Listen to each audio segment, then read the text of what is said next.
She knocked and said, "I was told you need a cook." The widowed cowboy saw her daughter. The prairie moon hung low over the horizon, a silver disk painted across the endless night. Jacob Cole stood at the porch rail of his weather-worn ranch house, staring out at the rolling fields of yellow grass. He was a widower now. 3 years since his wife had passed, and every evening seemed longer than the last.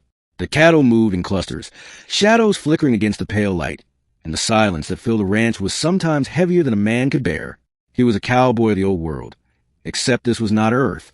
The ranch lay on the far edge of Terra 7, a terraformed colony world in the outer expansion zone.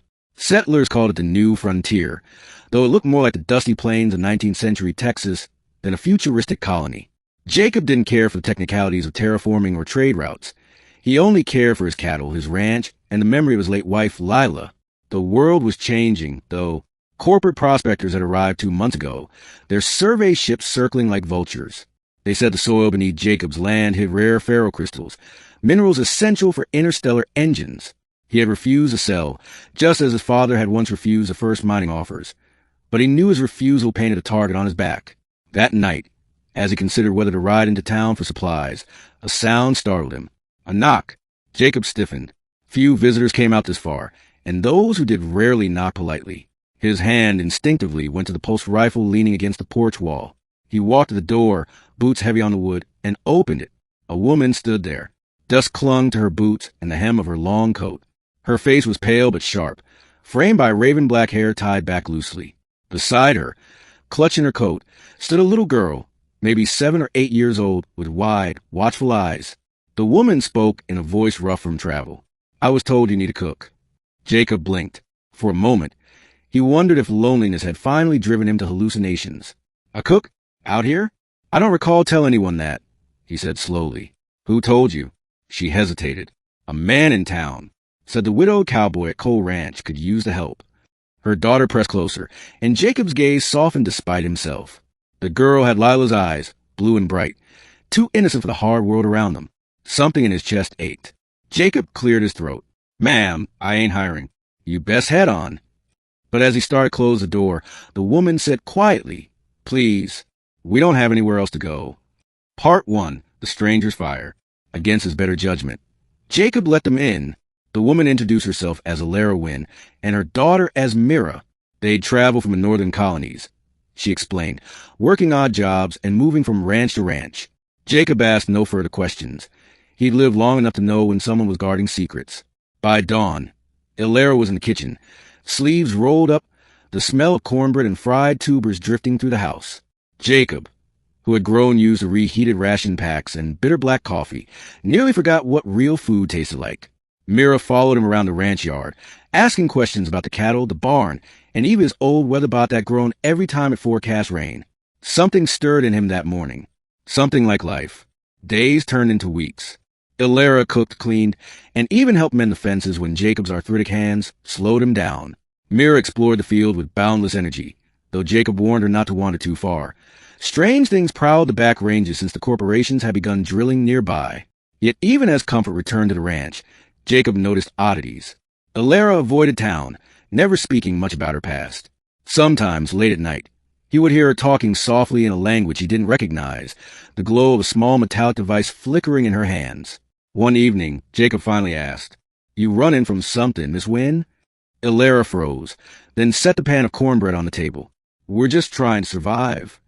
Mira, sitting beside her, whispered, "They're after us, Mama." Alara's sharp glance silenced the girl, but Jacob had heard enough. Part 2, The Men in Silver. The warning came 3 nights later. Jacob was out in the barn when he spotted lights moving on the horizon, not lanterns, but hovering orbs of blue-white plasma, corporate survey drones. His gut clenched. By dawn, a shuttlecraft landed near the ranch road. Out stepped 3 men in sleek silver jackets, their boots polished, their smiles colder than steel. "Mr. Cole," the tallest one said, striding up the porch like he owned it.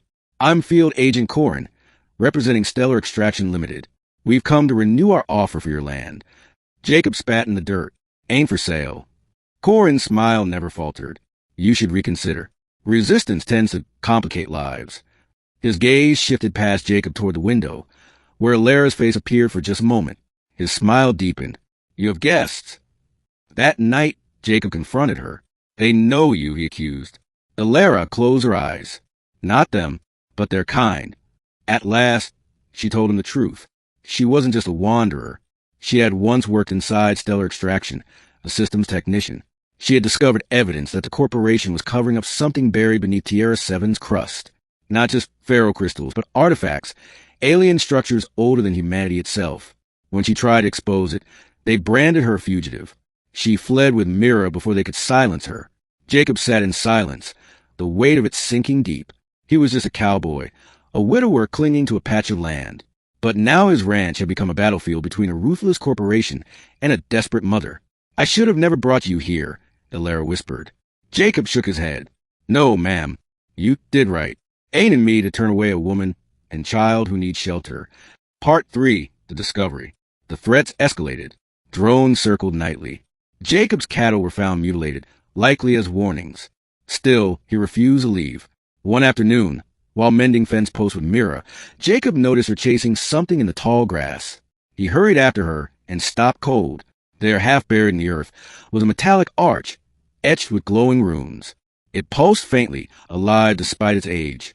Mira touched it, and the runes flared, casting blue light across her small hands. Don't! Jacob barked, pulling her back. Ilara arrived minutes later, pale as bone when she saw it. So it's true, she whispered. The artifacts, they're under your land. That night, Ilara explained further. The structures were remnants of a civilization the corporations called the Lithians. Their technology could bend gravity, energy, perhaps even life itself. If stellar extraction gained control of it, they could dominate entire star systems. Jacob stared at the glow from the buried arch visible even through the floorboards. His land wasn't just a ranch anymore. It was a key to powers mankind was never meant to wield. Part 4, Siege at the Ranch. The attack came at dawn. Engines roared as armored carriers rolled over the hills, flanked by mercenaries in exosuits. Drones swarmed the sky. Cord himself led the charge, megaphone in hand. Step aside, Cole. Hand over the fugitives and the property, and you live. Jacob cocked his rifle. Over my dead body. Ilara stood beside him, a plasma pistol in hand, eyes blazing. Mira hid in the cellar, though Jacob saw her peeking from the door, trembling but brave. The firefight erupted. Plasma bolts scorched the porch. Jacob's old rifle cracked again and again, dropping mercenaries from their hover bikes. Ilara's shots were precise, hitting drones before they could target the house. But there were too many. Explosives ripped through the barn. Flames licked the fence line. Jacob's chest heaved, his vision blurring. For the first time, he wondered if this was the end. Then Mira screamed, not in fear, but in power. The buried arch erupted, light spearing the sky. The ground shook, and a wave of energy blasted outward, knocking soldiers flat. Jacob shielded his face as the air shimmered. When he looked again, Mira stood at the arch, her small hands glowing with the same runes. The artifact responded to her, as if she were meant to awaken it. A figure of pure light formed above the arch. An Ilithian sentinel, tall and draconic in silhouette, wings of plasma stretching wide. It roared, the sound vibrating through bone and earth alike. The mercenaries fled in terror. Corin fell to his knees, face pale.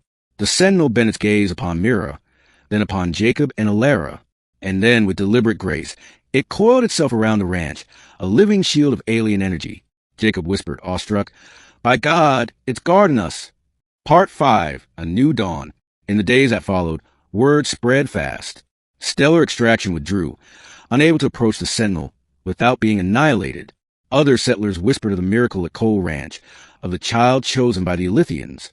Jacob, once just a lonely widowed cowboy, found his ranch now protected by a guardian no weapon could breach.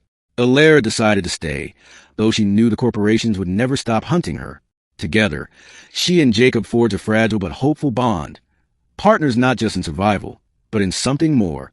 Mira spent her days near the arch, learning to communicate with the Sentinel. It never harmed her, never strayed far. It was as if the ancient being had decided she was its keeper, and in return would guard her, and by extension them all, with his life. Jacob often stood on the porch at dusk, watching Mira laugh beneath the Sentinel's glowing wings. The emptiness that haunted him since Lila's death no longer felt so heavy. He wasn't just a widower anymore. He was part of something larger, something that might change the fate of the entire colony. And though the storms of the future loomed, Jacob knew one thing for certain. When Ilara knocked that night, She hadn't just brought a cook to his home. She had brought a family, and a guardian that even death itself would think twice before crossing.